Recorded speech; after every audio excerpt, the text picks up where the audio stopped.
think it'd be a lot different. What is up, my YouTube friends? Good evening. I hope everybody's doing awesome. I was just asking the guys if they could even hear my air conditioning. I can tell you right now it's probably a little quieter because we did some reconfiguring of the studio today. That was my major agenda. I'm pretty excited about it. So going forward, we've changed up the look that we've had for the last, gosh, it's got to be 4 years now. It looks pretty similar, but, you know, a little different. It's been a long time coming, so, you know, we're going to kick off this live stream where we answer your live streaming questions and even show you how to do stuff if you have a question that I can easily demo. But, of course, we have to welcome in the most important person to the stream, so let's do that. It's Wednesday night, just after 7 o'clock p.m. Eastern Standard Time, the only legitimate time zone. Hailing from an ultra-secret location in a room just below Michael, from a state that Michael swears is freezing 365 days a year. She's in charge of reading all your questions live, as long as you use the form. She's the real reason this channel hit 200,000 subs, yet she still can't get a word in edgewise. Here's Monica.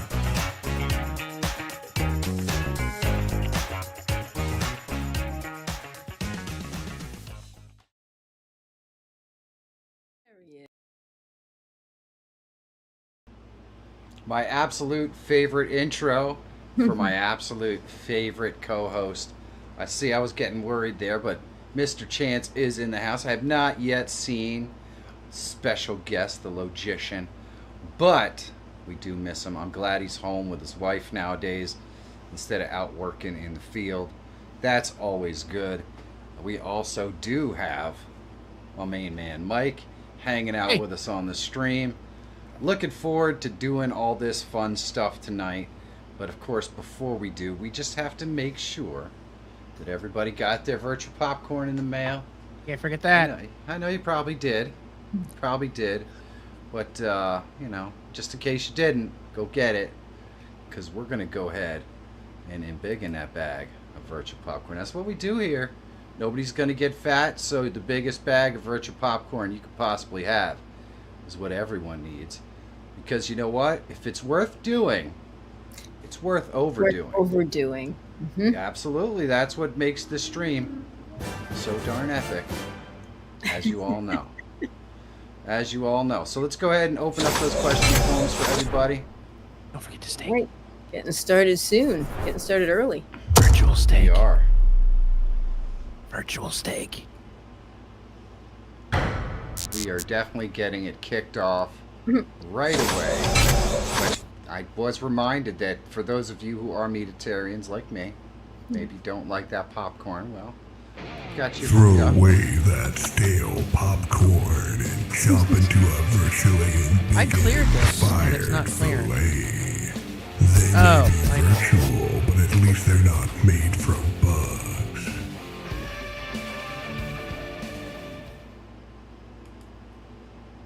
All right. So everybody's all meated up. Probably going to be like me, and in 15 minutes you're going to be asleep on the couch. But until then, right, honey? Right, honey. Yeah, that's the way this works. See, we eat at about 5 o'clock, right? And then the Phillies come on usually at about 6:40. So about 5:30 when I'm done eating, usually I'm sawing logs on the couch until about, you know, about 6:45, 6. Usually it's like the second or third inning before I finally come around.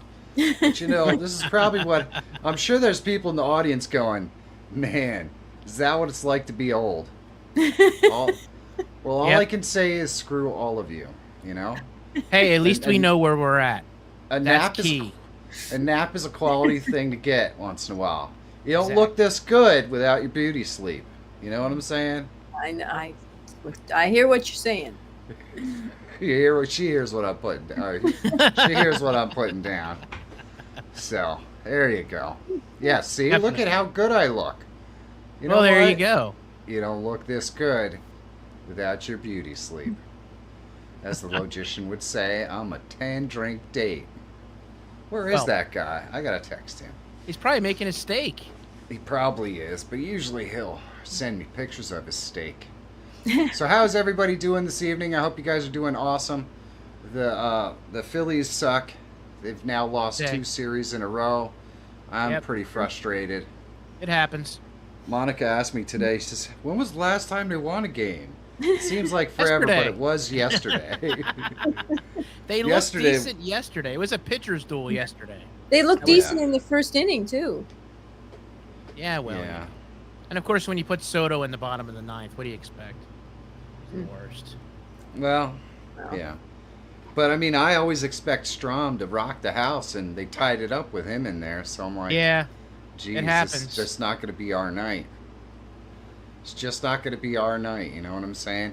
So I'm going to go over here and let you guys take a little bit of a gander at my my backdrop. You could see we're now doing the corner thing. I got the daughter's artwork right here. This is a nice spring picture and a summer picture going on here. A little cut off because of the, you know, the thing we got going on here. But we got lots of pretty lights and a little bit of the old backdrop and a little bit of new backdrop. You guys will have to let me know what you think of it. What do you think? Is it too busy? Is it maybe too busy? I don't know. I kind of like it. I think there's a lot of visual interest back there. I mean, my kid's pig whistle's in there. Who doesn't love a pig whistle? Come on now. So, yeah. Right, honey? Right. Who knew my kid was so talented? We've got both my kids represented. Mina's paintings are up here. And then my son's pig whistle's in there. So, I know. I was very impressed with that pig whistle. He made that in school, in art class. Yeah, and, he did. I don't know where he got the idea. He also made a bench whistle, which is even more weird, to be honest. But, you know, whatever. He's always he's always been an out of the box thinker. So, yeah. There's that. Maybe someday he'll invent UFOs or something. Who knows? But do we have any questions in the forum yet? We do have questions in the forum. We do. Oh. We do. Wow, Crypto for Seniors gifted a membership to somebody. Oh, that's very awesome. Nice. That is very cool. Unfortunately, there's no way for me to know exactly how, you know, who got gifted the membership or anything like that. So you guys got to kind of gifted, Chance. Congratulations, Chance, and thank you so much, Crypto for Seniors. I really do appreciate it. I really do appreciate it. We do have 31 folks viewing and only 12 likes, though. So I do think that we're going to have to try to see if we can't fix some of those broken thumbs. Let's maybe. We'll see. Yeah, maybe not. Maybe not. Maybe not. I'm farther away from my screen than I was before, so it's even better. Uh-huh.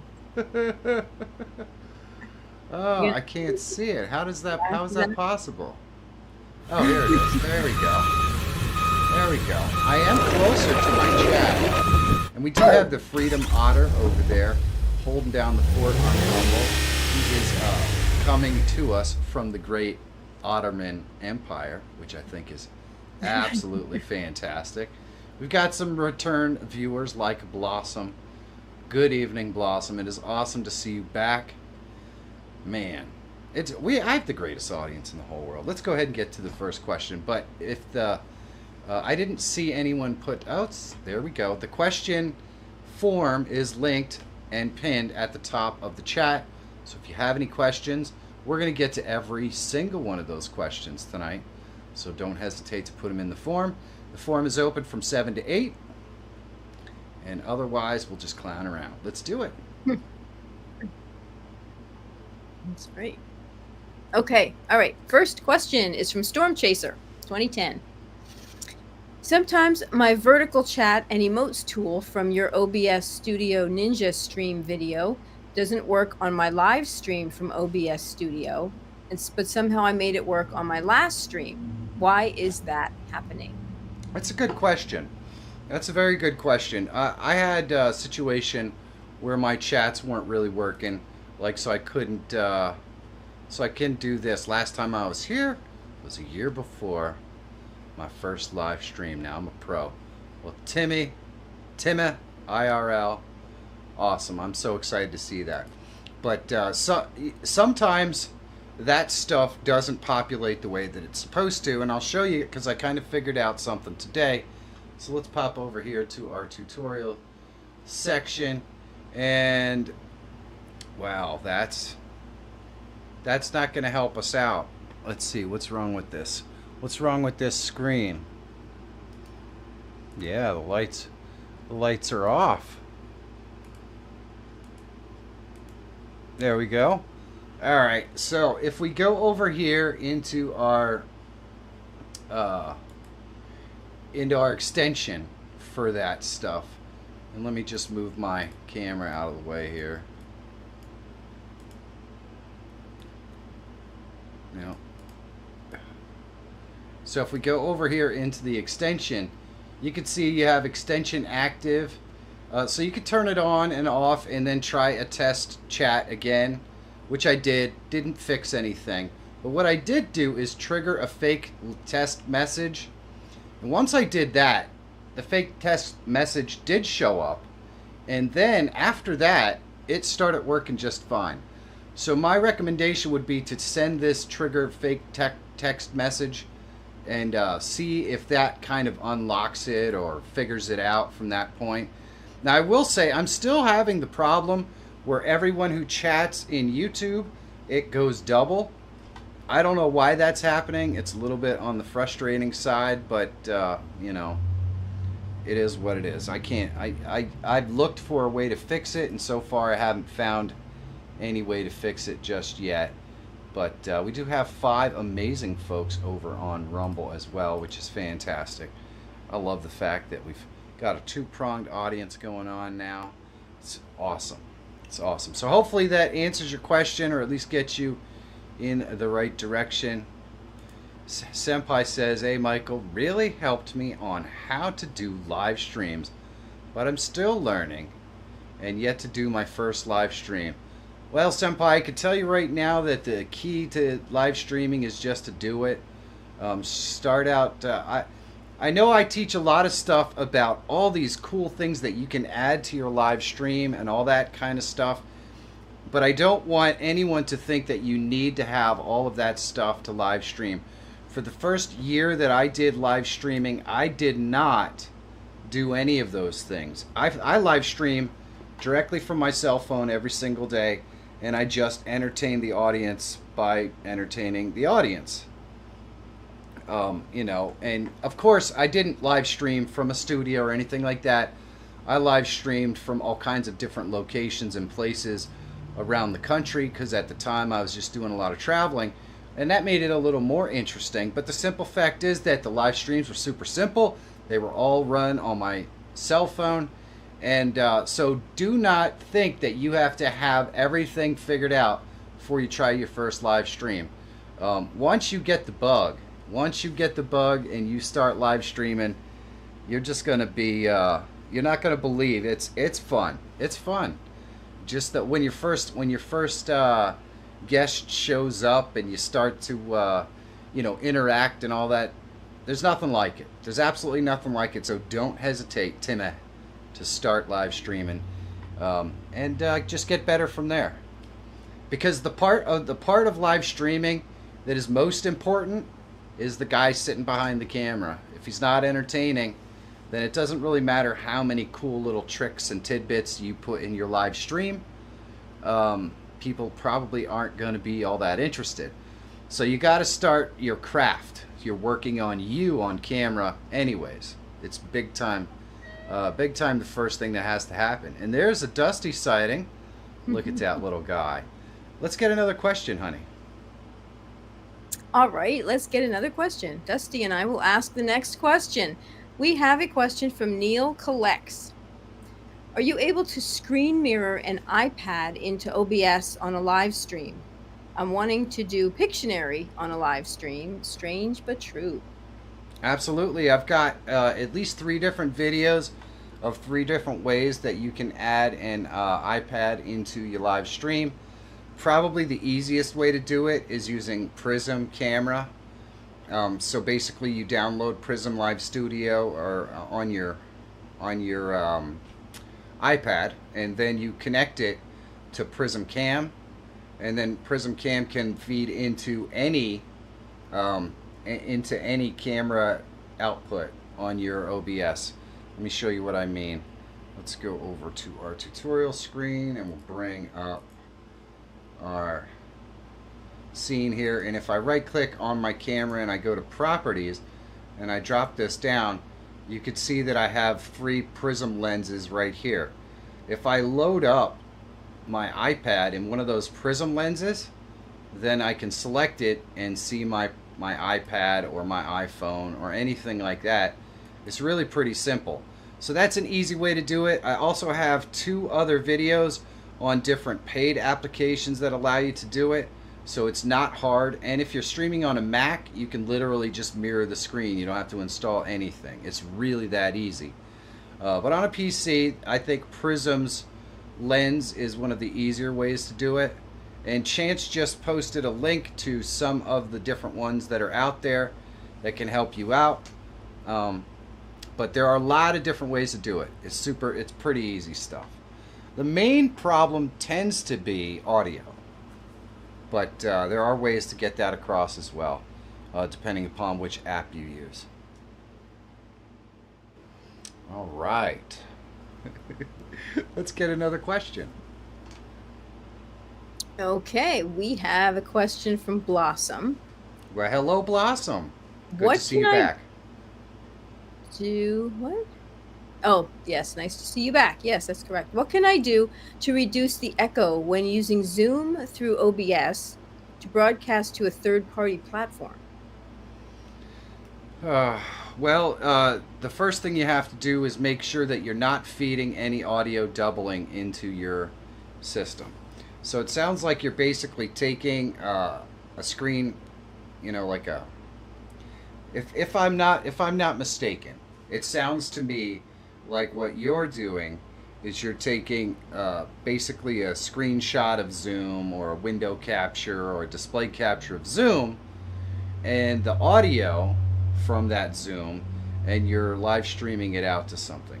And the problem with that is if you are physically in the Zoom, then your microphone is in the Zoom. So when you capture the Zoom audio, you're also capturing your microphone audio that's going through the Zoom.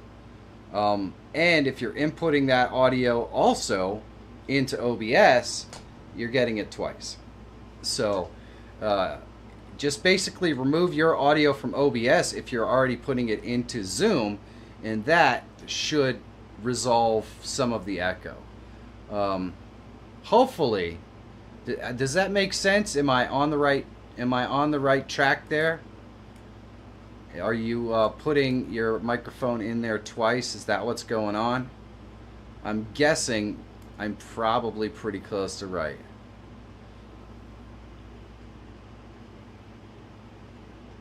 Yep, you'll probably have to ask your friend then. But that would be my guess, is that they're loading their microphone into OBS, and they're also have their microphone in the Zoom that they're capturing. So if you're capturing that Zoom with the audio, and you're feeding your microphone directly into OBS, well, that's your microphone in there twice. And chances are there is some sort of delay either on the Zoom or on your microphone, and so that means they're never going to line up, and so you're just going to get this rotating echo. It's going to be pretty horrible. So I'm guessing that is that's what's going on. Let's go ahead and get another question. Okay. We will ask one from LD Root. What is the easiest way to remove the background and look good in OBS? Oh, well, I can show you right away. The easiest way to do it is if you have an NVIDIA graphics card. So right here we are in OBS, and if I go over here to Scene 2, you'll see we're still in OBS, and I'm right here. Well, my background is completely removed. So how we did that is by adding a filter. If we go into filters, you can see we have an NVIDIA background removal, and that's all it is. So click the plus, go to NVIDIA background removal. Now obviously this is a tool that has to be installed on your system. So if you don't have it installed, you have to put it on there. Now let's say that you don't have an NVIDIA graphics card on your computer. There are other ways to remove the background. I think the easiest, most reliable one is probably using the Prism Lens tool once again. You load your camera into Prism Lens, and there is a background removal tool in there. And then you can go in here, and you could go to Video Capture Device, and you can drop this down and select the Prism Lens that you loaded it in, and it will load the Prism Lens in here without your background. And then you can just put a background in there, whatever you want. So those are the two relatively easy ways to do it. I know that somebody can link. I have another video which shows 3 other ways to do it. There are plugins and all that sort of stuff as well. But I find that if you don't have an NVIDIA graphics card, probably the Prism method is the easiest, and I'm not even sure I did a video on it. Maybe that's something I should do a video on. But there you go. Hopefully that helps you out. Let's get another question. And trust me, if you're looking for background removal videos, I have at least 3 of them, probably 4. And I have one video that shows the NVIDIA background removal and the plug-in background removal, and possibly even the Prism background removal, all in one video. So I do have that. Hopefully Chance can link that.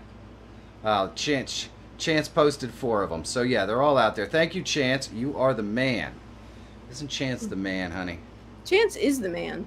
We're going to meet with Chance coming up. We're going on vacation down in the great state of Florida. And we're going to hang out with Chance, have some dinner. It should be a lot of fun. Yay. I'm looking forward to it. Looking forward to it. I know, me too. Me too. All right. Okay. Oh, we've got the Tom Canuck says, just wanted to say thanks for all the videos. They have helped a lot. Well, thank you, Tom Canuck. I appreciate it. That's why we do this, because love to help folks. Oh, hold on. What's that, Mike? That question Blossom asked about the microphone doubling. Right. The third party was Violet 108, who's in here, and Blossom asked, "How do you remove the mic?"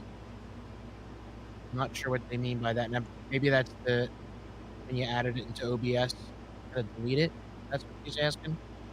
All right, so let's just let's go over to the tutorial quick, and we'll see if we can't figure this out. All right, so if you were going to be capturing Zoom so that you could broadcast it through OBS, I'm not sure. Are you there, Violet? How are you grabbing the audio and the video from Zoom? Quick, because that's gonna definitely have a lot to do with what's going on.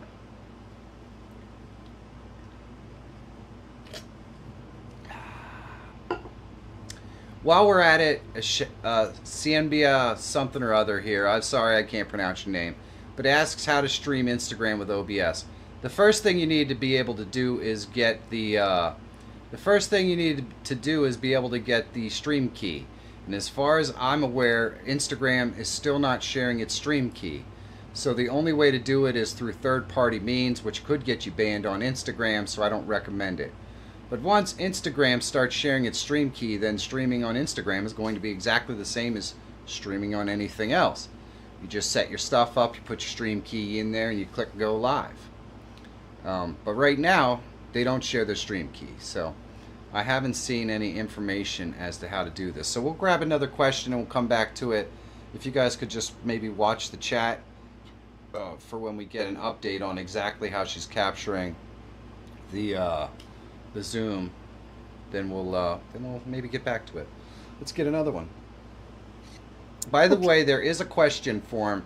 I don't generally answer questions out of the chat. So put your question in the question form. There is a link at the top of the chat to allow you to do that. Let's get another question. Okie doke. Okay, M3 TV wants to know, I can be heard streaming on Facebook, but my guests can't. No matter what I do, I can't get it. He can be heard streaming on Facebook, but his guests can't. So I'm guessing by guests you're probably referring to people in a game. Who was the question asker? It was M3 TV. M3 TV. Tell me how you're capturing your guests in the chat. I'm guessing you're probably capturing it, or you can hear it through your headphones in game, but it's not coming out on the live stream. And if that is the case, that's because that's how they intended it to be. They intended it not to capture your guests because they don't want to broadcast people who haven't given their permission to participate in your live stream. So, Mr. News, good evening. Good evening. So there are tools out there that give you the ability to do that, but I need to first know exactly what you're trying to capture. I wonder if people just ask these questions and then disappear. I don't, I asked the question, so I don't need to hang around and watch the stream. Well, you kind of do, because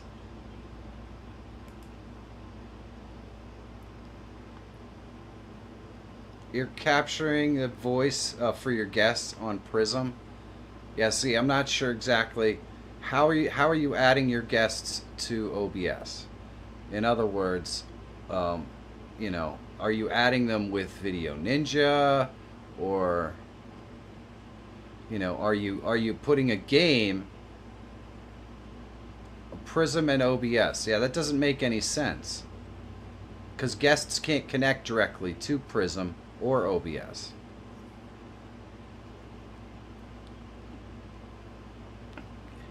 Mm-hmm. Guests can't connect directly to Prism or OBS. So if you want to hear your guests, are you expecting to hear them because their audio is on a video game, or what? That's kind of what we need to know. If they're on a video game and you are collecting the audio from there and you get all the video game noise but you are not getting your guests' noise, that is because that is how it's intended.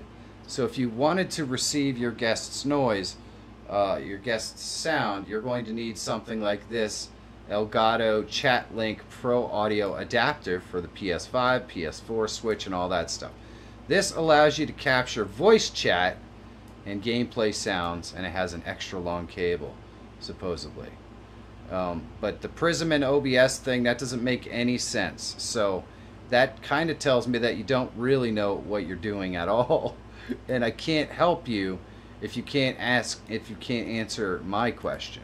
But I will link this in here, this Elgato Chat, for anyone else who's never seen it before.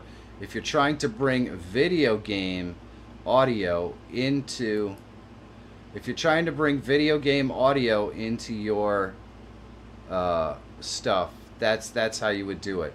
Now, so you're using Video Ninja. All you have to do with Video Ninja is copy this link right here, right?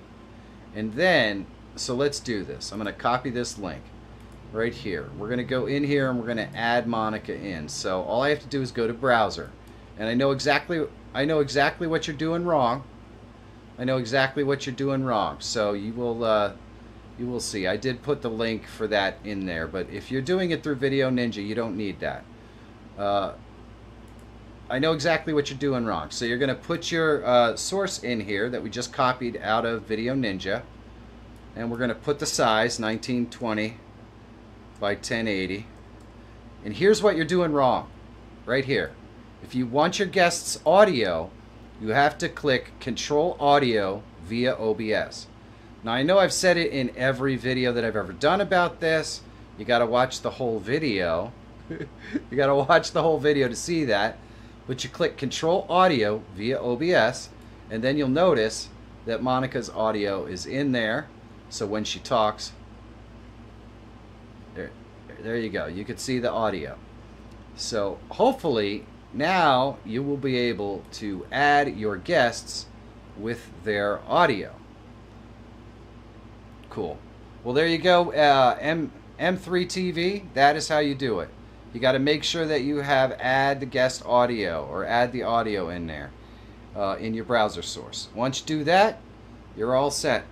Let's go ahead and get another question. Okie dokie. Next up is Will Tyndall. Well, hello, Will. What do you suggest for settings for Prism Live Studio on Apple Silicon Mac with M3 Max MacBook Pro with maximum specs? All right, read this again.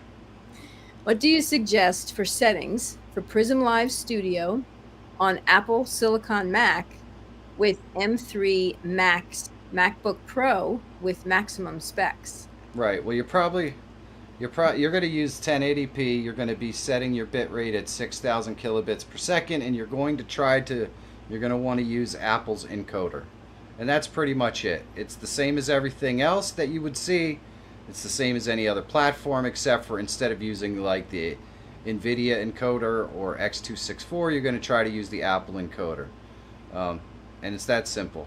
6,000 kilobits per second, 1920 by 1080, and the Apple encoder. And there you go. Hopefully that helps you out. Let's get another question. Starry Plays Roblox has a question. With OBS, is there a way to get animated text? Is there a way to get animated text in OBS? Yes. M3TV, you are very welcome. I'm positive that is what the problem is. Anyway, is there a way to get animated text in OBS? Mm-hmm. There are a couple of website style plugins out there that can do it, but I don't love them. I usually, if I'm going to do like an animated lower third or something like that, that's something I would create on my own with a video and put it in there, maybe on a timer or something like that.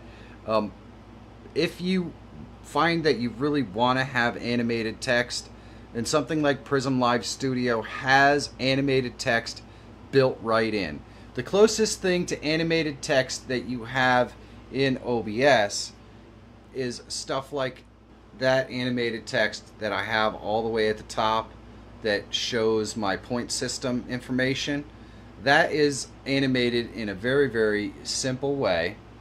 So all you have to do is click your plus down here at the bottom, and you're just going to go to your text tool, GDI text, and you could just type your text in here, you know, and then click OK. Obviously you know how to set this text stuff up already, but you just go into filters, and then you're going to click the plus, and you're going to go to scroll right here, and there you go.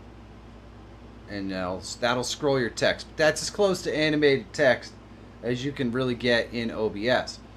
Like I said, Prism has some really awesome built-in tools to add, you know, animated text, but OBS does not.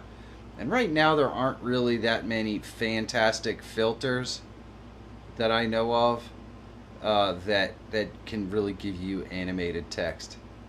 Whoops. Oh, I love it. Tiny Player says use filters on OBS. Yeah, there are some cool filters, but there's nothing that really animates text that I've found that works particularly well. There are a couple that you can kind of link to websites and stuff, and they work okay, but not great. So, yeah, Prism might be the answer that you're looking for. And if Chance could link me a video in for Prism for Mr. Roblox, I'd appreciate it.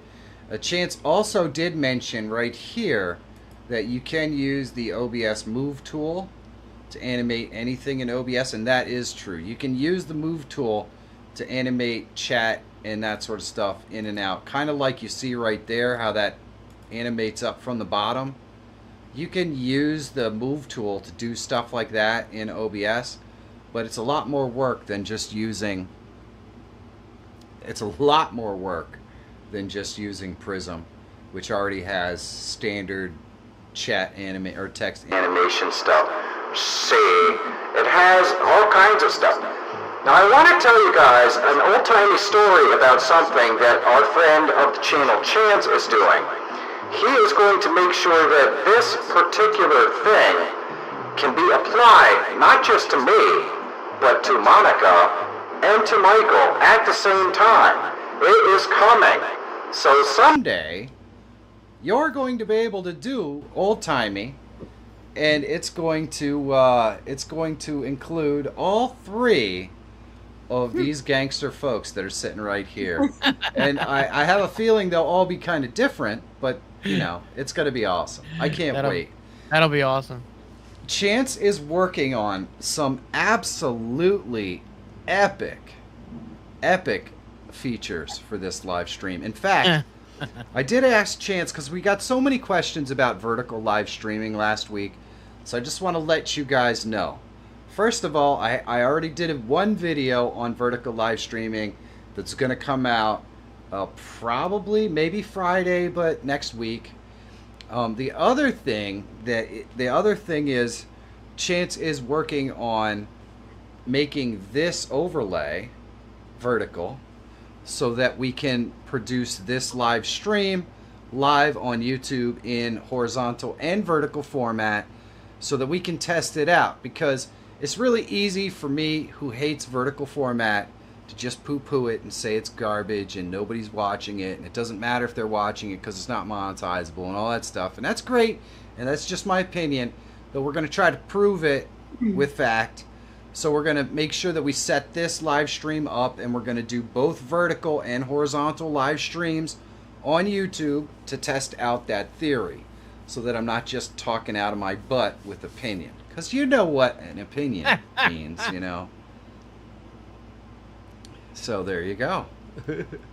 That'll work. Make video horizontal again. I totally agree, Chance. I couldn't possibly agree more.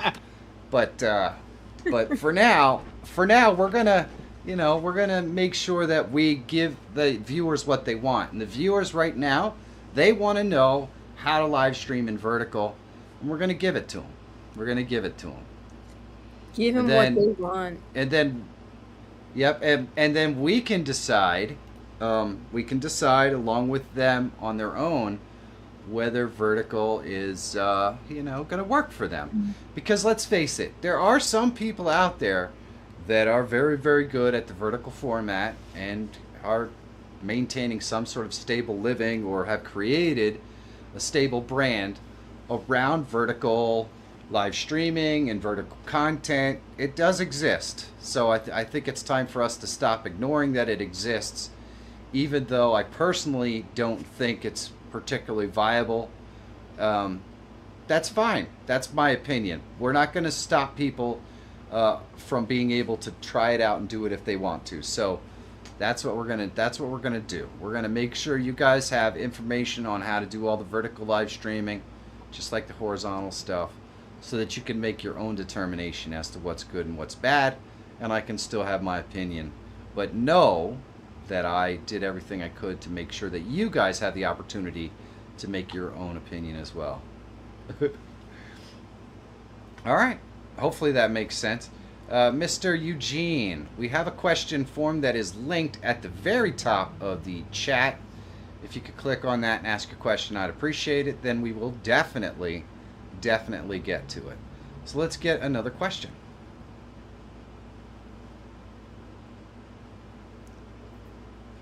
That's you, honey. Yes, I know. I was paying attention. I'm here. Okay. I don't know what she's watching over there. She's probably saving seals or something. No. I don't save seals during the stream. Okay, so this next one is from 569 Poker, and it says how to add a 4-minute delay on my live stream using Atrium plugin for shorts on YouTube. How to add a 4-minute delay on my live? You can add a 4-minute delay to anything. Wow. Huh. You know what? I'm not sure. I'm not sure exactly how you would. Hey, the logician. I'm missing the streams this week. Wait, Rottweiler has kidney failure, and we're spending her Oh my goodness. Oh, Trevor, I am so sorry, man. I'm sorry to hear that. Oh yeah, Michael said he's sorry as well. Holy mackerel. Yeah, man, that sucks. Well, yeah, spend time with the puppy. Spend time Absolutely. with the puppy, my friend. That Definitely. is heartbreaking. Yeah, that sucks. Heartbreaking. Sorry, homie. Man. Chance, do you have any idea how you would put a 4-minute delay on a live stream? Because, I mean, I know that I could go and right-click on this right here, if this is all my live stream was, and I could go into filters, and I could add a render delay right here. But that's only going to put a render delay on this specific scene, on this window. So I can add, you know, render delay as long as I want, pretty much right here. But that's only going to add delay to that specific scene. So when we switch over to this scene, we wouldn't really have the same render delay. So I don't know how you would specifically add that sort of a delay into your live stream. Right here, I guess you can. There, actually, right here, stream delay, enable, and then how long. Estimated memory usage 15 megabytes. So it tells you right there. So this is a delay of 20 seconds. Obviously, the memory usage goes way up when you start to talk about 4 minutes. Because what is that? I'm not a math magician, so I got to get the calculator out here. Yeah, that's great. But it only lets you put it in there for seconds. But so 60 seconds times 4, 240 seconds. So how much memory would that be based on how I stream? That's 184 megs of storage that it would use.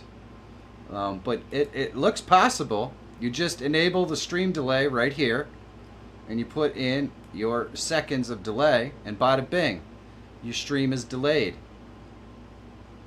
So, bada bing. Awesome. Awesome. Well, we figured that out together. Together. We figured it out together. Because you know what? This monkey right here, he's not. Yeah, I'm just figuring it out just like you guys. You know? What do I know? Hey man, what's going on? Knowing is half the battle. Michael wants to read the next question, apparently. Yeah. All It's a long, like a typical email. This is from Robin's Buys and DIYs. They have been getting, Robin. Welcome back. They've been getting some spam mail in regards to, you know, oh, hey, I've been checking out your channel, like what you're doing. I'm a community manager, blah, blah, blah. And, you know, get more views and you know, whatever. And basically what they're asking is, you know, they see this all over the place. Is it a scam? You know, is it something, you know, that they should be looking into, or, you know, because what's going to eventually happen is they're going to ask for money. And yeah. No. Well, let me address this directly. Yeah, go for it. All right, so I get these all the time too. And Robin, these are not necessarily scams, okay? What these companies are purporting to be able to do is get you more views. Because, of course, you probably don't do You probably don't do like you're probably a long form channel because that's where the money is. So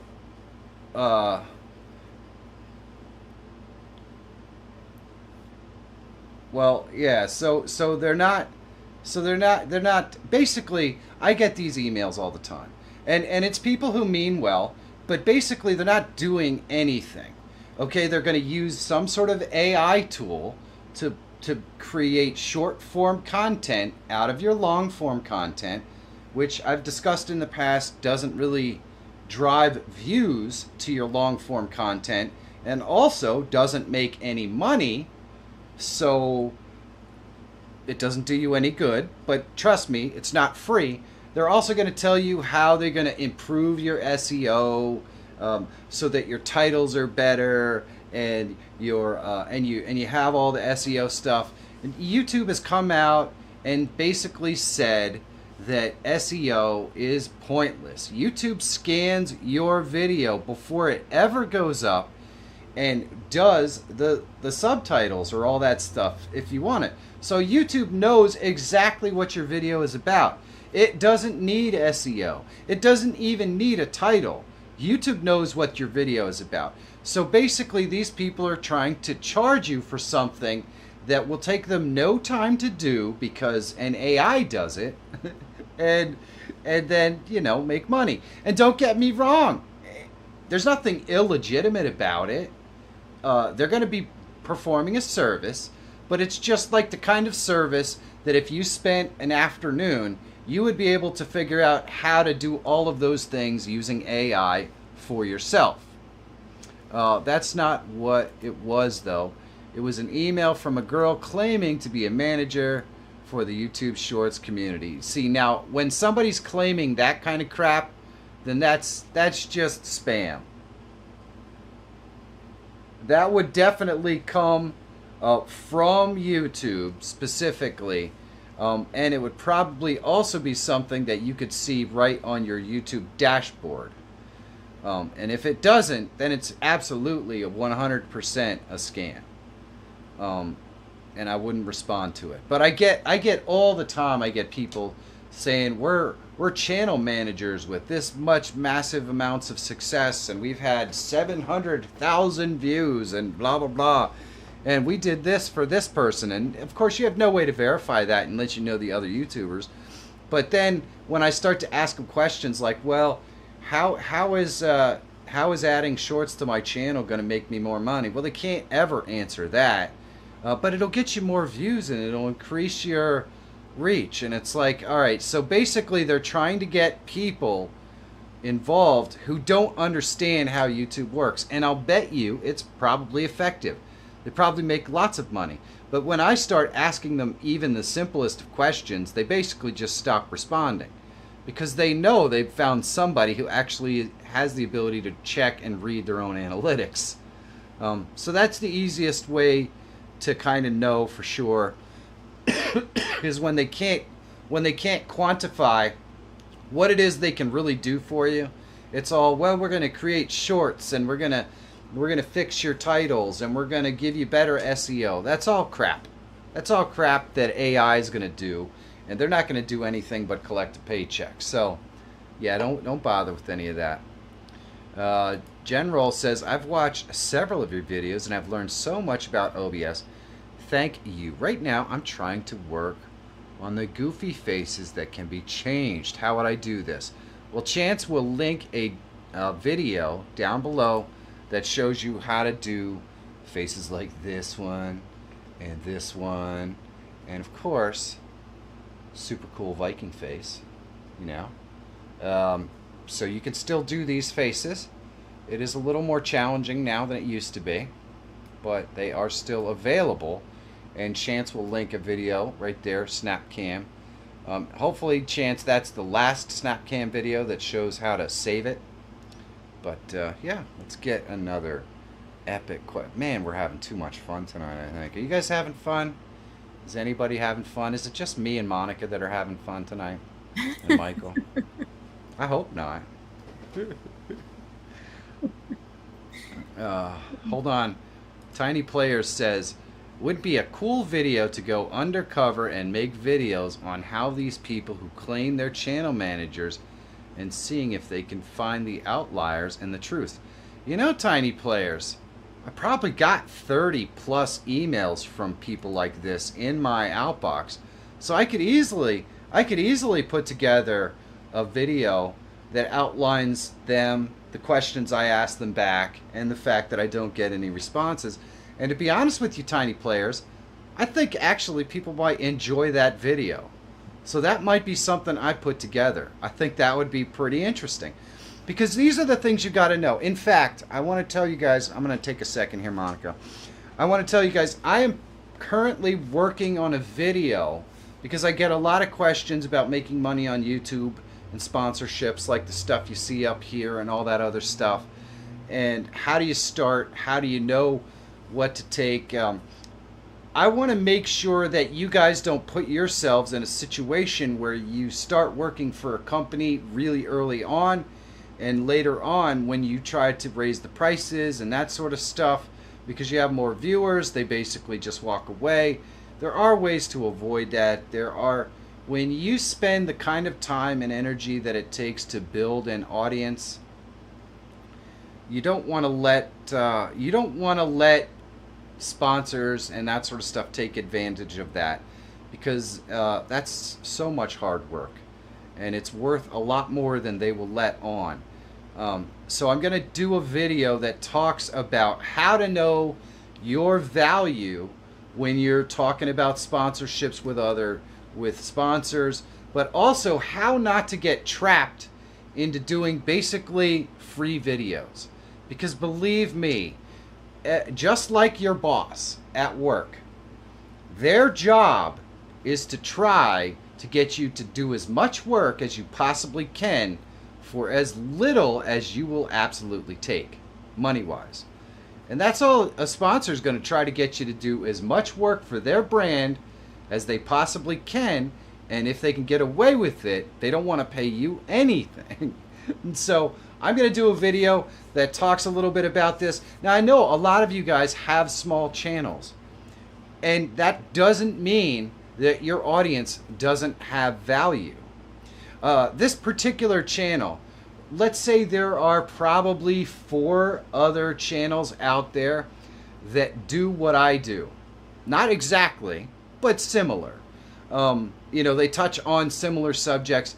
My channel is definitely much more tutorial oriented than most of those channels, but the reality is that if those brands or those vendors out there want to reach an audience that's as specific as mine, they can either pay hundreds of thousands of dollars to get a professional company to make them a commercial ad that they can then pay the going rate to advertise on my channel, or they could come directly to me and hopefully win the endorsement of me talking about their brand to my audience.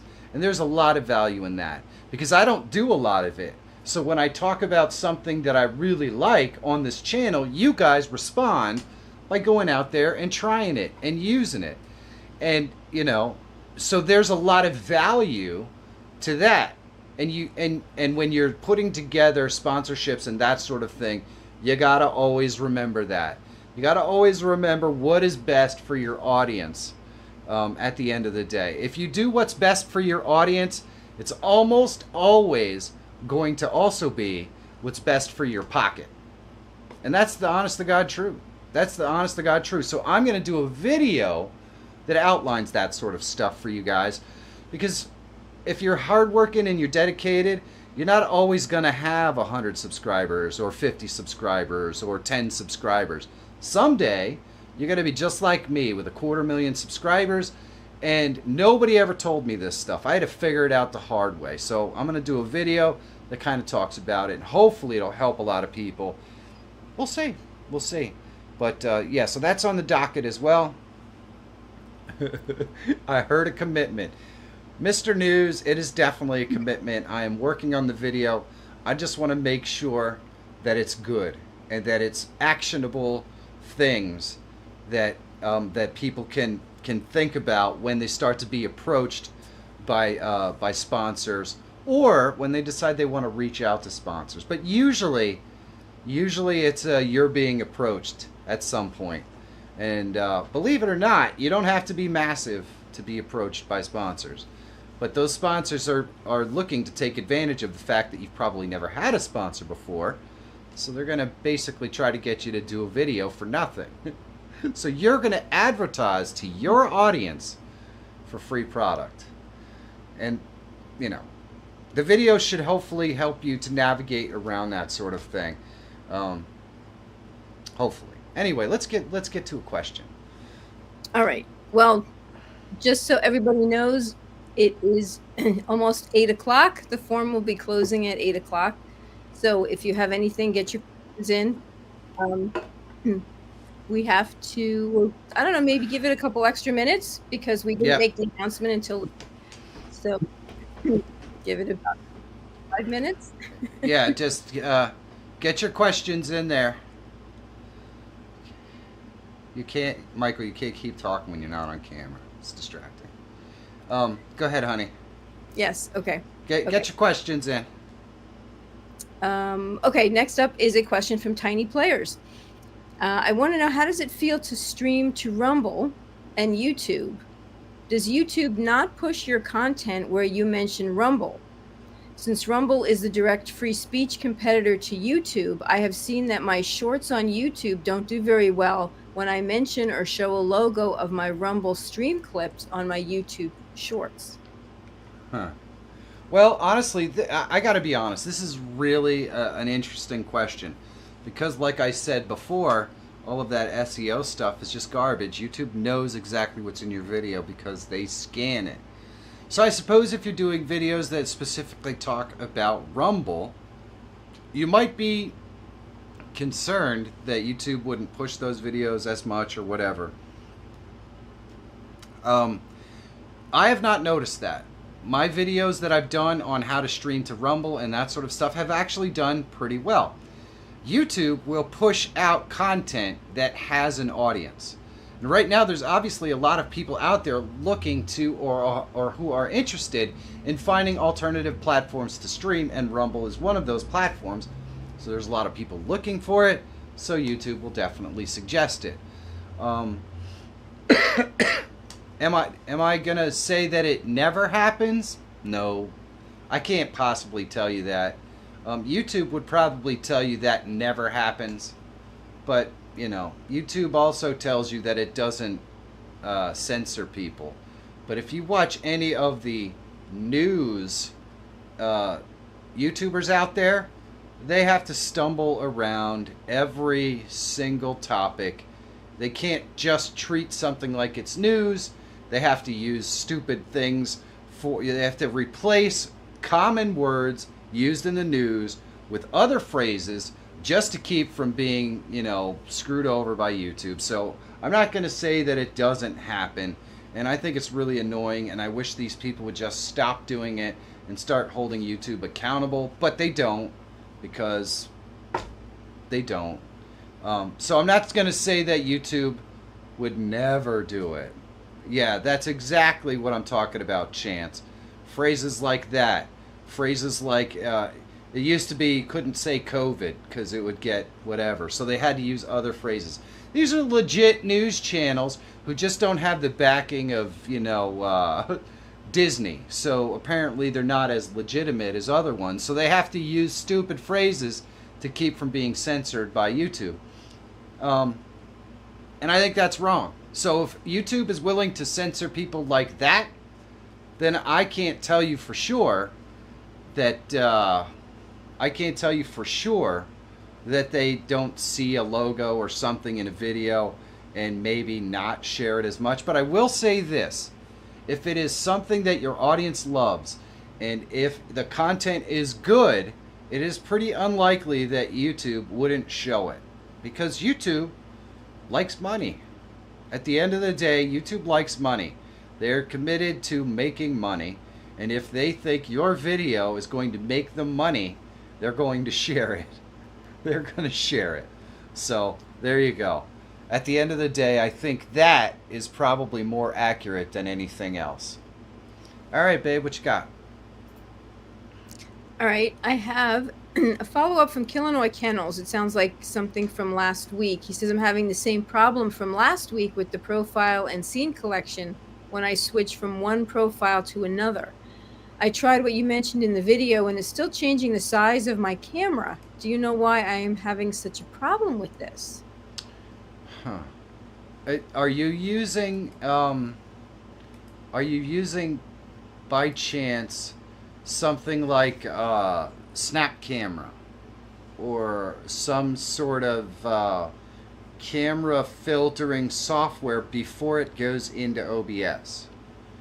That would be my question to you, Illinois, because occasionally I get weird things. But to be honest with you, I've never had the camera change in size from one week to the next. It usually remembers those settings. So the only thing I could think of is that it's coming from, there you go, NVIDIA Broadcast. So the camera is going into NVIDIA Broadcast and then going from NVIDIA Broadcast into OBS. And that might be just the ticket as to what could be causing the weird problem that you're having. That's the only other thing, because I've never experienced this particular issue. So what I would do is I would go through in the NVIDIA Broadcast forum and do a search for changes resolution in OBS every time I restart or something like that, and see if other people had the problem and find out if they've been able to resolve it. Because yeah, Calendor says he uses it but doesn't have that issue. Well, the thing is, Calendor, some people's cameras broadcast at different resolutions. So if Illinois Kennels is using a camera that broadcasts at a much higher resolution, or a camera that broadcasts at a lower resolution, but he is using a larger resolution or is using something to re-encode that, that could be what's causing the problem. And it's all a matter of how that NVIDIA Broadcast is interpreting that camera before it brings it into OBS. So there's a lot of different factors there. But I'm guessing, Illinois Kennels, if you just removed NVIDIA Broadcast from the equation and just brought the camera directly into OBS, you probably wouldn't be having the problem. So maybe you could test that a couple times and see if you end up with the same problem or not. Because I'm guessing the NVIDIA Broadcast might be what's causing it. All right, let's get another question. Okay, well, Illinois has also asked, can you explain more about the membership of your channel? I'm really interested and need help with my stream. Absolutely. So basically we have, right now we have two different layers of membership. I know it says 3. I don't have time for layer 3. So I have 1 and 2. 1 is just for folks who want to support the channel, and I definitely appreciate it. Basically the perk of being a super supporter is the fact that you get all the videos usually about 11 o'clock the night before they get released on YouTube, which is nice. For the streamer squad, those folks get access to those videos about 11 o'clock the night before they get released, and they also have the opportunity to ask their questions and hang out in our Discord. Our Discord's not super active, but it does have lots and lots of folks who are in the streamer squad who are there, like Chance and the Logician and myself and Michael, who can who you can ask questions to. We can definitely answer it. We know all kinds of stuff about it. And a lot of times after the live streams, we have something called the after party where we get together and we just kind of BS. I haven't been available to do that for the last couple of weeks because life has been pretty hectic, and it might be a little while before I manage to get back on the after party, but it is a thing.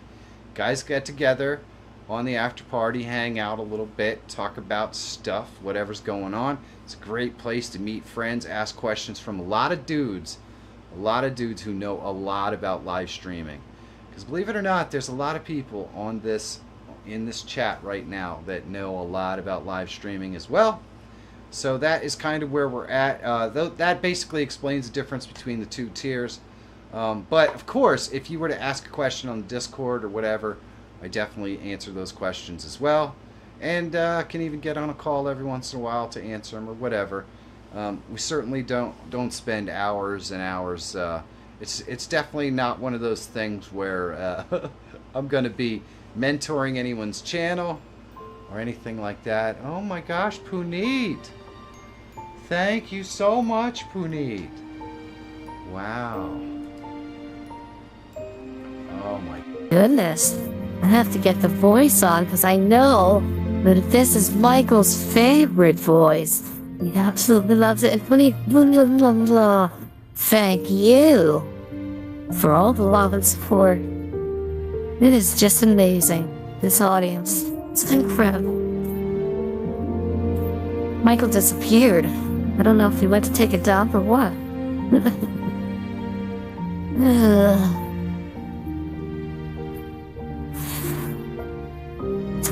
Wow. What a great audience we have. I just love when I grow the pink hair and I do the pink hair things. It is a lot of fun. It is a lot of fun. But hopefully that answered your question. I think I answered the question. I got so distracted with myself and pink hair and voices and stuff that, you know, I might have lost my place. Did we answer the question? I think it was a membership. They were asking about the membership. Oh, yes. Yes, I definitely did go through the two of those. So, all right. So you ready for the next one? I am ready for the next one. Okay, next up is Rhett. And they say StreamerBot or Mix It Up. Do they conflict? I've never used Mix It Up, so I don't know if they conflict. It's possible that Chance has used Mix It Up. Chance, have you used Mix It Up? And do you know much about it or whether it conflicts with StreamerBot? I do know that StreamerBot does so much that it's like, I don't know why you'd really need a second tool or anything like that to do any of the things. So Chance doesn't have any experience on it either, unfortunately. But it would be awesome to get a Rumble channel points added. I know, tiny players. As soon as they add Rumble to StreamerBot, we are definitely going to do that. I promise you. Where are we in the questions? Well, Zion Farm, I suspect we're at least more than halfway through. But actually, Zion Farm is the next question. So Zion Farm is the next question. Yep. All so right. when you're done with this one, I will move on to the next one. Yeah, well, let's do it then. You ready? Okay. All right. So Zion Farm, here is your question. It says, what is your opinion on the AV1 encoders just for streaming and not gaming? Particularly the Intel Arc A380 low profile for my streaming PC. Okay, first I just want to thank Mr. Freedom Otter. Remember the Otters of November. Well, thank you so much, Mr. Freedom Otter. I appreciate that. I appreciate that. So the AV1 encoder, I haven't had a lot of experience messing around with it, but from everything that I've read and from other people who do use it, it seems like a very, very solid option to use. It definitely seems like a very, very solid option to use. I would say try it. Try it out and see what happens. Because it seems like you can actually stream at a much lower bit rate. It seems like it would be good for people who maybe don't have the same kind of bandwidth and that sort of stuff. So try it out. See what you think. See what the quality looks like. I've seen from very smart YouTubers that the quality and everything is pretty good. So maybe give it a shot. See what you think. Tiny Player says, are you thinking of doing any video guides about Rumble since it's an ever-growing platform and was wondering if you would add more on how Rumble works, or will this put your channel under the bus? Tiny Players, I definitely want to do more information and more stuff about Rumble. I can put up there, the beautiful thing about Rumble is the second that you become a person who uses it and start adding videos, you're immediately monetized. The bad thing about Rumble is that basically you are at the will of some sort of a handler. So if that handler doesn't feature your content, then it will never get seen. And you can see that if you go through my channel on Rumble, the content that got featured has thousands of views. The content that doesn't get featured has a couple of 100 views, or maybe even 100 views. So I really feel like for Rumble to become a viable platform, there has to be more than some guy picking and choosing what does well and what doesn't. There has to be some sort of arbitrary algorithm that features content on a rotating basis based on actual merit of the content and not the whim of some representative. That's just the way it is. And, you know, YouTube doesn't have a perfect system. They don't. But they do have a system where if I make good content, I know it's going to get seen. So that's the thing. But I think there are a lot of really good benefits to Rumble, and I would like to see more people go there, because we need a viable alternative platform to YouTube. And right now, a viable alternative video platform to YouTube, and right now it seems to me like it's the best one out there. So hopefully that makes sense. Let's get another question. Okay. We're up to Mickey's gaming table. And he says, I used to be able to preview my source before the transition. Now it's gone. Do you know how I can put it back? Preview your source before the transition. So I'm thinking that you might be talking about I'm thinking that you might be talking about the studio mode, which is this right here, and that is where I can preview before I move it over there. So if I wanted to set it up like that, and then I can, and this is the live one, so I can just transition from there, and then it will be set up like that, and then I can move it like this, and I can transition it, and then on the live stream it'll be set up like that. And that feature is called studio mode. So you just click that button, turns on studio mode, you're all set up. I did a video about this not very long ago. Chance just posted it in the chat, so you could check it out. Shows a lot more about how studio mode works. It's a pretty cool little feature. Let's go back here. Let's just do that, and just, there we go. All right, hopefully that makes sense. Let's get another question.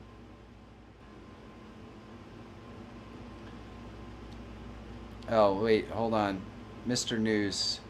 But can you preview a video to a certain point? Actually, it depends how you are viewing that video. If you are viewing that video because it's a source that you physically loaded on your computer, the answer to that is no. In the preview window, it will always look black. However, if it's a video that's like on YouTube or something, the answer to that is yes. You can move the slider to that position in the video and then play it. Hopefully that makes sense. I know that's a little bit confusing, but it works differently for assets that are physically loaded on your computer than it does assets that are physically on another form of media. And Mr. News, yes, I figured you thought that, and that's, yeah.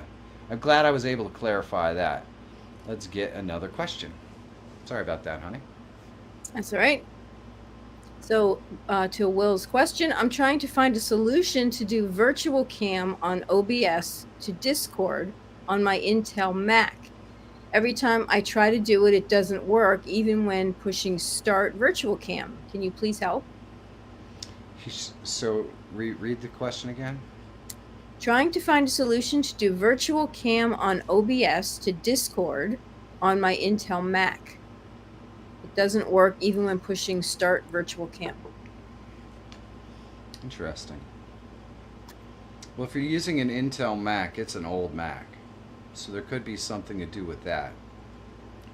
There is also an Intel version, I thought, an Intel version of OBS on their website. So I'm not sure. Maybe you downloaded the Apple Silicon version of the software. Maybe. I'm not sure. This one is one of those ones I'd have to play around with the machine to figure it out, because I really don't know what would be causing that.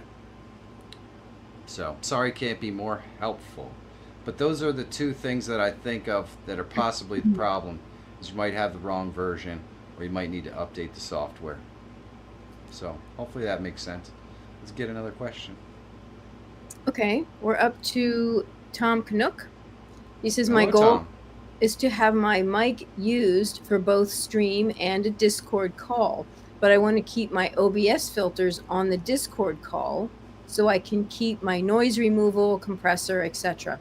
I have virtual cables to go from OBS monitoring to Discord mic so I get my filters, but that pulls my sounds as well. Do you know of any plugin to have individual OBS sources monitor to different devices? No, I'm not really sure. Without using some sort of a complicated external soundboard, I'm not really sure you're going to be able to kind of do that. And if you're bringing in your microphone from OBS and then you're also feeding it into Discord, you're going to have all kinds of problems with double voice and all that sort of stuff as well. So you got to kind of keep that in mind. But I'm not aware of any solution. I think the Voicemeeter Banana has the ability to add a bunch of different inputs and outputs, but once you get above a certain number, you have to pay for it. So there's that. If this was on Mac, there are all kinds of different paid solutions for that as well. But if it's on PC, the only one that I'm really familiar with is Voicemeeter, and of course, as we know, once you get above a certain level of Voicemeeter, it is paid as well. So just keep that in mind. But Voicemeeter's probably your best bet to try to do what you're looking to do. Let's get another question. Next up is, well, it goes back to that question from Mickey's Gaming Table about previewing, where he asked previewing my source before the transition. He actually meant previewing my scene before the transition. So does that help with the question? Yep. Or did you already answer? That's the same thing. Okay. That's the same thing. All right. I'm pretty sure he was using studio mode that allows you to preview your scene and then transition to the next one.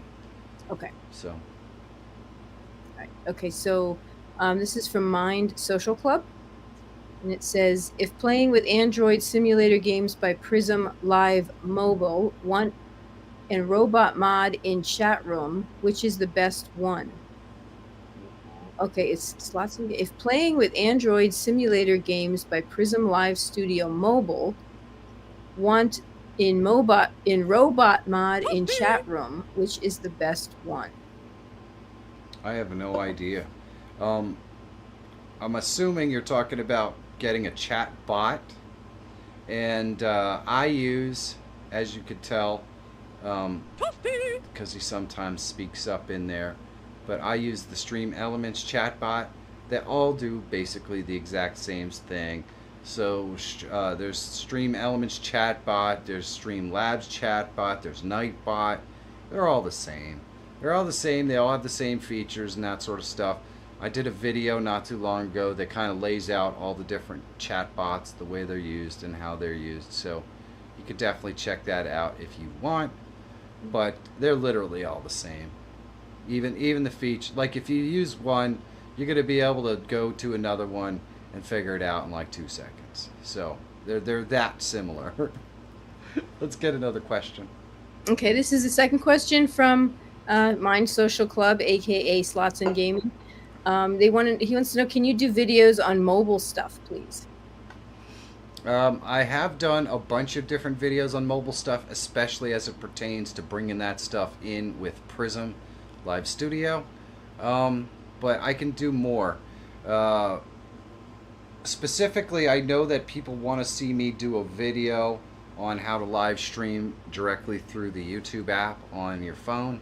So I think that's a video I'm going to work on. It's going to come up soon. So hopefully you guys could check that one out. But yeah. Chance just posted the video that I did, the last one, about the mobile app on Prism, which is awesome. You can add overlays and everything. It's really, really cool. And you can do it all on a phone, which is awesome. All right, let's get another one. Okay, this one is from Freedom Otter. It says, in OBS, does the slideshow support GIFs? GIFs. I pronounce it GIFs, but he has here it's pronounced like giraffe. I don't know how to pronounce GIFs. Anyway, I have tried putting in a mix of PNG, JPEG, and GIF, but the GIFs don't seem to work. Interesting. I don't know. I'm guessing that because of the way that they work, it probably plays them once. It probably treats them like a video. So when you load them all in there, it plays it once. And then, of course, it stops. So when you put it up there, it's like, okay, well, this already played, so it just ends up blank. I will also say that I've had weird issues with that exact plugin, where it wouldn't play in the order that I wanted it to play in, or some things would just never come up even though it was on random, stuff like that. So it's not a plugin that I feel like is very reliable. So hopefully that helps you. I know it's not what you probably wanted to hear, because it does do a lot of cool things, and I have used it in the past, but then I stopped using it because it just seemed to me like it was not being reliable. It was not rotating properly or giving me what I wanted. So hopefully that makes sense. Let's get another question. Okay. Starry Plays Roblox says, how do you stream in both formats and do 2 streams at once? Well, I'm going to put out a video on that, Mr. Starry Streams. So I don't want to talk too much about it, because that's literally, I could do an entire live stream on how to set that up. It is a video that's coming soon.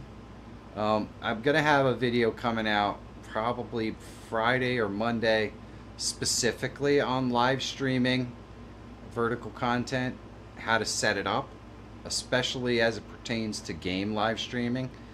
And then the video that I hope to work on probably one of the next 3 days, now that I have my studio all figured out, is going to be how you would live stream in vertical and horizontal format at the same time. So there is going to be a video about that I will be putting out probably next week, but I'm not sure. So keep an eye out for that one. I know a lot of people are interested in how to do it, so we're going to go ahead and produce a video that shows you how. Okay, next one. Next one. All right, question from Gamer First. I am using OBS on a Mac M2 Air, and I only use it for recording.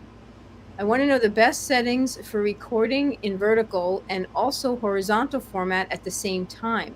My computer always says encoding overload. Interesting. Robbins Buys and DIYs asked if I meant on the same to do the same stream in horizontal and vertical, and the answer to that is yes. And I'll show you exactly how to reformat your vertical streams so they look good when you're streaming games. So if you're getting a stream overload, that means your encoder is not capable of encoding as fast as you're trying to force it to encode. So the best way to achieve what you're trying to do would be to lower the resolution of your streams from whatever 1080 to 720 or something like that, and give it a shot. You can also try to lower your bit rate. That may work, but more than likely you're going to have to reduce your resolution and your bit rate in order to be able to get it to encode properly. Let's get another question. Okay. Let's see. Ed Agel, 1957. He says, sorry, first time catching your live stream. I want to take my gaming to the next level. I have watched a number of your videos already and a few others. I need to know, what are some of the best first videos to get me started? Well, probably I've done a lot over the last year trying to fill a gap in my content as it pertains to game live streamers.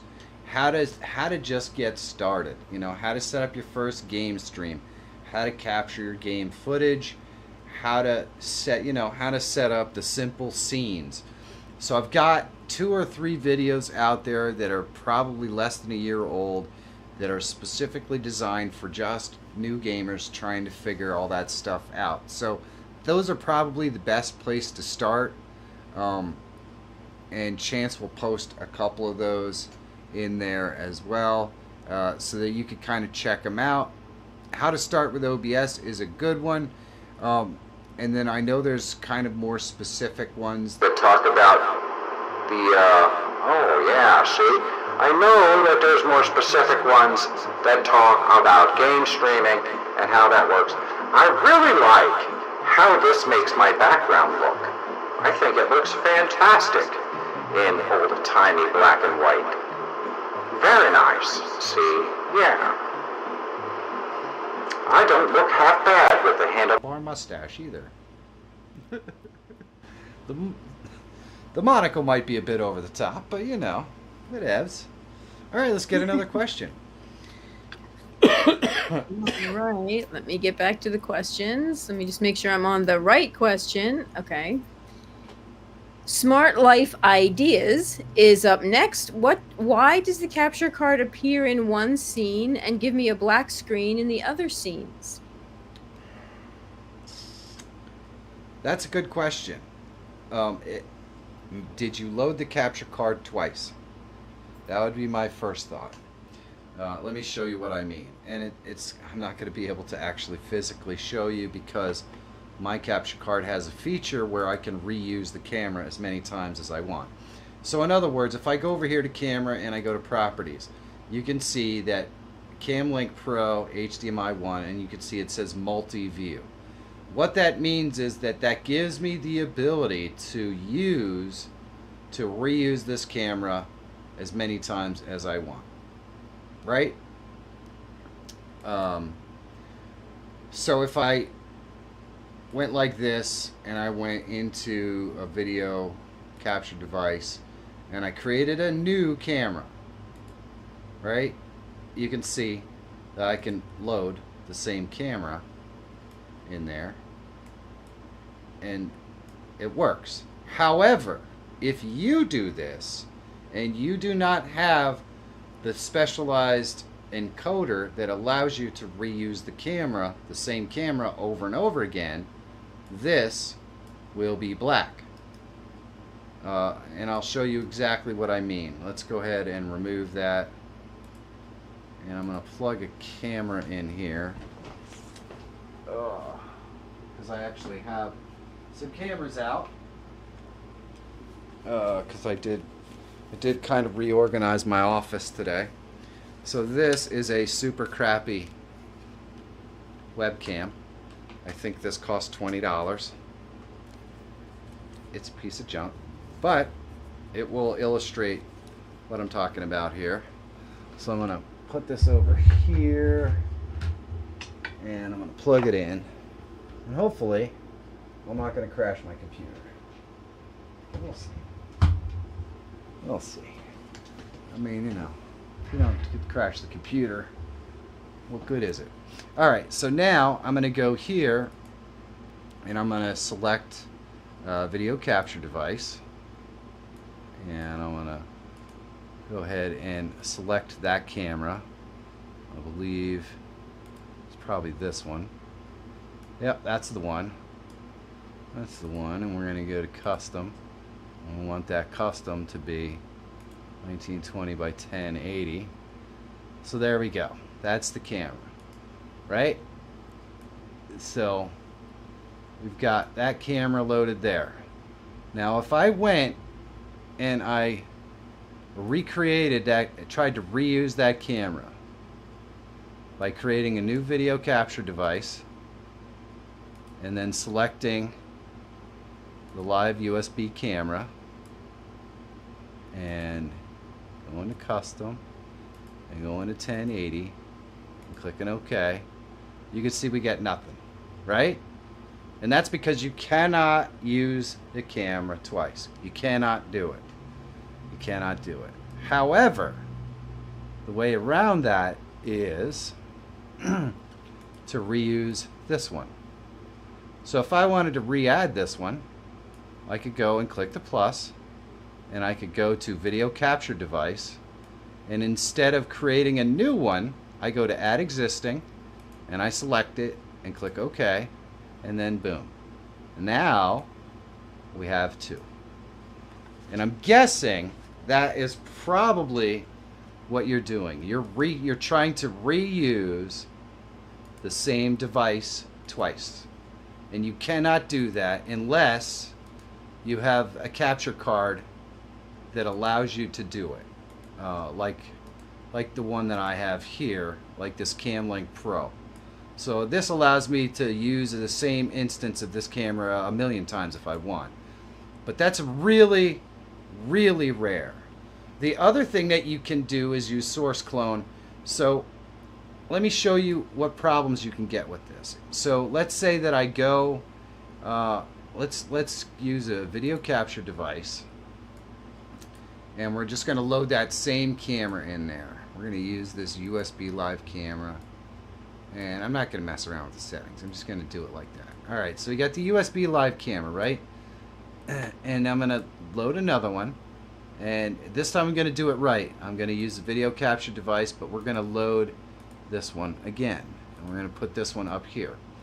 Now let's say that I wanted to remove the background on this one. If I select this one right here, and I go to filters, and then I go and I add a filter to this, right? You can see that we remove the background on this one, but we also remove the background on this one. So when you use the cameras in this way, modifying one camera will modify all of them. So in order to fix that problem, what we would have to do, I'm going to go into filters, and I'm going to remove this, right? And then what I'm going to do is I'm going to remove that, and this is where you would use your source clone. So I'm going to use the source clone. We're going to click OK, and I'm going to clone this source right here by going to, let's see, it is the video capture device. So there we go. So now we've got our video capture device source cloned, and now if I right click and I go to filters, I can click the plus, and I can go to my NVIDIA background removal, and I can physically remove the background of this one, and this one is not changed. So now you kind of have the real deep dive on how cameras work in OBS and how powerful the source clone is. Source clone is one of the coolest freaking tools, because I can have my same camera in every scene, and I can have different filters on it and all kinds of other awesome stuff. So it's a super, super cool tool. All right, hopefully that answers your question and even gives you a little bit more of a deep dive than what you may have been looking for, but that's always good. Let's get another question. All right, KDM Media TT is asking, I am now using CapCut PC version to edit my intro and outro videos for church. To me, it's a game changer. I would love to have some plugins like I use on CapCut in OBS. Okay, repeat the question. I'm using CapCut PC version to edit my intro and outro videos for church. To me, it's a game changer. I would love to have some plugins like I use on CapCut in OBS. Well, there are quite a few. The Move Transition plugin will allow you to create most of the transitions that you can use in CapCut, right, in OBS. Let's see, what else? A lot of the effects that you can use in OBS, you can do basically, a lot of the effects that you can use in CapCut, you can easily, not easily, but there are plugins that allow you to recreate them. A lot of the, like shader filter and that sort of stuff allows you to add different aspects to it. I have an astronomical number of videos out there that show you how to add all kinds of different effects to texts and cameras and that sort of stuff with plugins that you might want to check out. You might want to check it out because it is a little bit of work. It's definitely not as easy as CapCut, but there are absolutely ways to use those. I think, Chance, the one that you probably want to put in the chat would be the one I talked about, how to visually enhance your live stream with plugins. That might be the right one to check out. There's also lots of background removal ones and that sort of stuff. But let's get to another question. All right, question from Tiny Players saying, if Rumble is not being censored, if there is an audience for this topic, then we can safely bust the myth of YouTube censoring Rumble-related videos? Oh yeah, I don't think YouTube is censoring Rumble-related videos. I'm just gonna squarely say that that's not the case. However, I wouldn't put it past them. You know, depending upon what it is. YouTube's not in the business of advertising other platforms. Put it that way. So if you were to do a video that's specifically just trying to drive traffic to your show on another platform, just like X and just like Rumble, if we're being honest, they're not going to be that interested in pushing content that's whole purpose is to try to push people from one platform to another. So there's that. But they're not actively trying to, they're not actively trying to hide it either. It's like a video where I talk specifically about Rumble is something that will get shared probably directly with my audience, which is pretty large. I have almost 250,000 subs. However, are they going to push it out beyond that? I don't know. Maybe, maybe not. So, if I was a betting man, I'd say if the video does really, really, really well with my audience, then yeah, they would push it out. If the video does okay or something, probably not. So it's all about the money. YouTube wants to make money. They're not going to try to hide a video that makes money. All right, let's get another question. All right. Well, that was the last and final question for the evening. Oh my gosh, how could that be the last and final question? Somebody said something here. Prism doesn't have Rumble as an option, so it's just a custom key thing. Actually, Red Canard, it's very, very easy. You just put in the custom RTMP. You take the server and then the key that they give you right from your Rumble when you create the stream, and then boom, you're ready to go. You're ready to go. It was a fun night. I don't know where Michael went, as we can see. Right now, he's just an empty seat over there. He's missing in action. But Yeah. It was a good night. We had a lot of good questions. Yes, we had a lot of good questions. They were coming in fast and furious for a while there, yeah. Yeah, I really like. When I had the ability to really get into and do a deep dive, like I think a lot of people don't understand how cameras work in OBS, and it's not really something that I can do a video on. But when somebody asks a question like that and I physically can show it live, I think that's pretty awesome. I think that's pretty awesome. Yeah. So. Yeah, and it helps because it's people are watching as it's happening, so that's very helpful too. So can ask freeform questions if they have to. Mr. News's wife likes this one. Well, who doesn't? I mean, let's be honest. If we never ran out of questions, then I would never show up wearing my Iced Earth shirt, being awesome. By the way, if none of you have ever heard this specific album by Iced Earth, it's called Glorious Burden, and it talks a lot about the creation of this fine country that we happen to live in, and I really like it. It's very, very patriotic. It's really awesome. So even if you're not like a huge metal fan or something like that, but you are into patriotic style stuff, I highly recommend that you check it out. I think you really, really like it. Anyway, it was a good plug. I'm not sponsored, but a lot of people never heard of Iced Earth, and my avatar for almost every video game is always the, Storm Rider, which is a character on one of their albums. It's just a big fan. Anyway, I don't know where Michael is. Hopefully he'll come back at some point or give me a call later. But yes, it is that time, honey. It is that time. I know. We enjoyed hanging out with everybody today. It was fun. Awesome. Yeah, it was fun. Lots of good questions, guys.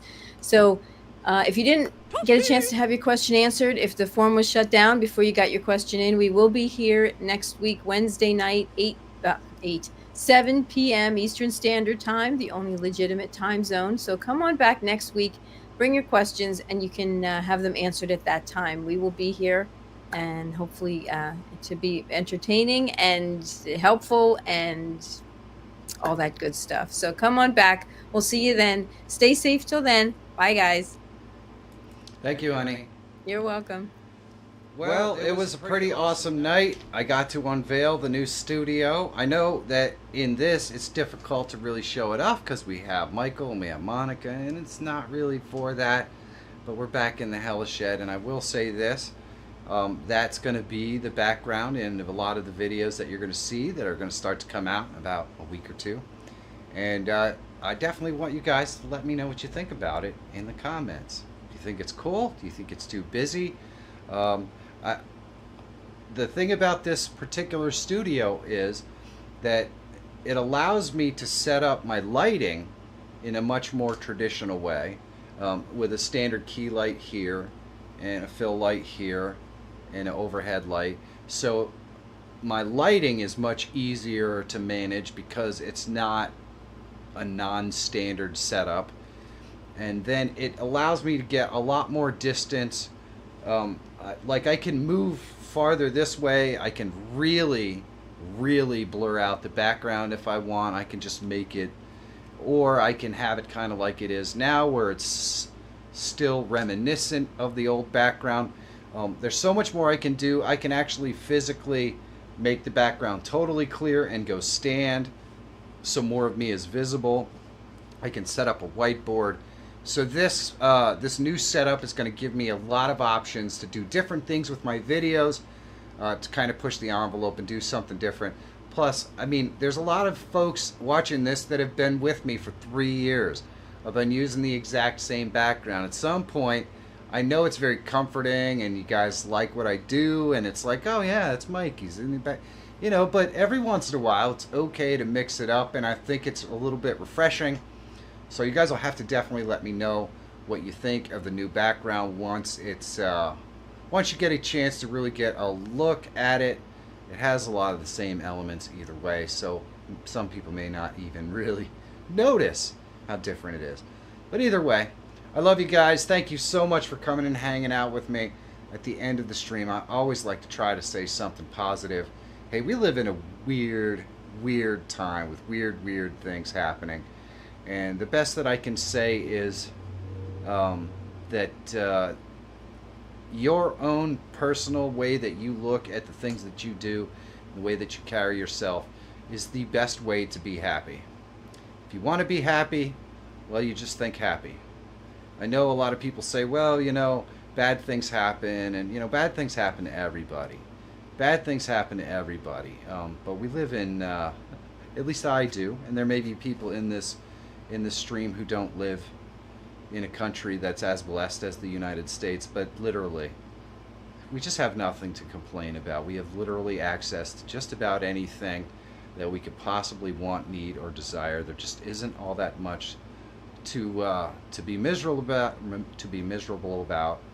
And those folks who are miserable, well, the best thing that we can do for them is to show them kindness, show them love, help them any way we can, and you know, that way maybe they'll turn around and do the same with others.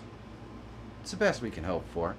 If we take our own steps to make our little world a better place, maybe others will pass it on. I love you guys so much. Have a great week. I will see you next Wednesday. It's going to be awesome. Take care.